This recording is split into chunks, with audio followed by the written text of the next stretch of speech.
আসসালামু আলাইকুম, আমি সম্রাট। সবাইকে 6 to 12 একাডেমিতে স্বাগত। ভিউয়ার্স, আজকে আমাদের আলোচ্য বিষয় প্রেজেন্ট পারফেক্ট টেন্সের ভয়েস। ভিউয়ার্স, প্রেজেন্ট পারফেক্ট টেন্সের ভয়েস। ভিউয়ার্স, একটু লক্ষ্য করুন স্ট্রাকচার প্রেজেন্ট পারফেক্ট টেন্সের অ্যাফার্মেটিভ। অ্যাফার্মেটিভ শব্দের অর্থ হলো হাঁবোধক, অর্থাৎ যে সমস্ত সেন্টেন্স হাঁবোধক হয়ে থাকে সেগুলোকে অ্যাফার্মেটিভ বলা হয়ে থাকে। ভিউয়ার্স, একটু লক্ষ্য করো অ্যাফার্মেটিভের ক্ষেত্রে প্রেজেন্ট পারফেক্ট টেন্সের ভয়েসের স্ট্রাকচার সাবজেক্ট হ্যাভ অথবা হ্যাজ বিন, মূল ভার্বের past participle by object. Viewers, একটু খেয়াল করো এখানে example they have played tennis. Viewers, এখানে দে হলো সাবজেক্ট, হ্যাভ হলো সাহায্যকারী ভার্ব, প্লেড হলো মূল ভার্ব আর টেনিস হলো অবজেক্ট। ভিউয়ার্স, একটু লক্ষ্য করো ভয়েসে আমাদের অবজেক্টটি সাবজেক্ট হয়, টেনিস অবজেক্ট, এখানে সাবজেক্ট। স্ট্রাকচার অনুযায়ী হ্যাজ কেন?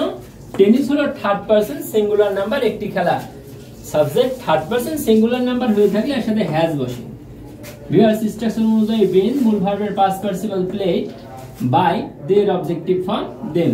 ভিউয়ার্স, একটু লক্ষ্য করো যে কোনো পারফেক্ট টেন্সে সেটা প্রেজেন্ট হোক, পাস্ট হোক আর ফিউচার হোক, পারফেক্ট টেন্সে মূল ভার্বের পাস্ট পার্টিসিপল দেওয়াই থাকে। ভিউয়ার্স, এখানে দেখো এই যে প্লেড, এই প্লেডের পাস্ট পার্টিসিপল হয় প্লেড, অর্থাৎ পারফেক্ট টেন্সে মূল ভার্বের পাস্ট পার্টিসিপল দেওয়াই থাকে।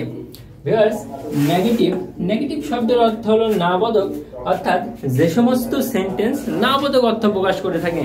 ভিউয়ার্স, একটু লক্ষ্য করো স্ট্রাকচার সাবজেক্ট হ্যাভ অথবা হ্যাজ, নট, বিন মূল ভার্বের পাস্ট পার্টিসিপল বাই সাবজেক্টের অবজেক্ট। ভিউয়ার্স, একটু লক্ষ্য করো they have not played tennis. Viewers, tennis object, subject হলো স্ট্রাকচার অনুযায়ী হ্যাজ, তারপরে নট, তারপরে বিন মূল ভার্বের পাস্ট পার্টিসিপল প্লেড। ভিউয়ার্স, একটু এখানে মূল ভার্বের পাস্ট পার্টিসিপল করে বাই, এখানে সাবজেক্ট হলো দে, দের অবজেক্টিভ ফর্ম হলো দেম। ভিউয়ার্স, পরবর্তীটি লক্ষ্য করো এখানে আমাদের ইন্টারোগেটিভ শব্দের অর্থ হলো প্রশ্নবোধক, অর্থাৎ যে সমস্ত প্রেজেন্ট পারফেক্ট টেন্সে প্রশ্ন করা হয়ে থাকে। ভিউয়ার্স, একটু লক্ষ্য করো এখানে হ্যাভ অথবা হ্যাজ প্লাস সাবজেক্ট বিন মূল ভার্বের past participle by object. Viewers, example have they played tennis. Viewers, structure অনুযায়ী হ্যাজ অবজেক্ট, টেনিস সাবজেক্ট হলো, টেনিসের সাথে মিল রেখে এখানে হ্যাজ, তারপরে বিন মূল ভার্বের পাস্ট পার্টিসিপল প্লেড। ভিউয়ার্স, একটু লক্ষ্য করো মূল ভার্বের পাস্ট পার্টিসিপলের পরে হয় বাই, আর এখানে দের অবজেক্টিভ ফর্ম হলো দেম। ভিউয়ার্স, এটা যেটা ইন্টারোগেটিভ ছিল সেহেতু প্রশ্নবোধক চিহ্ন শেষে।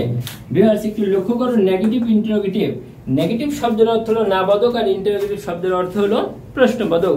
ভিউয়ার্স, একটু লক্ষ্য করো have has not subject been মূল ভার্বের past participle by plus object. Viewers, একটু লক্ষ্য করো have not they played tennis. Viewers, structure অনুযায়ী হ্যাজ, তারপরে নেগেটিভটাই নট, টেনিস অবজেক্ট, সাবজেক্ট হলো, তারপরে বিন মূল ভার্বের পাস্ট পার্টিসিপল বাই দের অবজেক্টিভ ফর্ম দেম।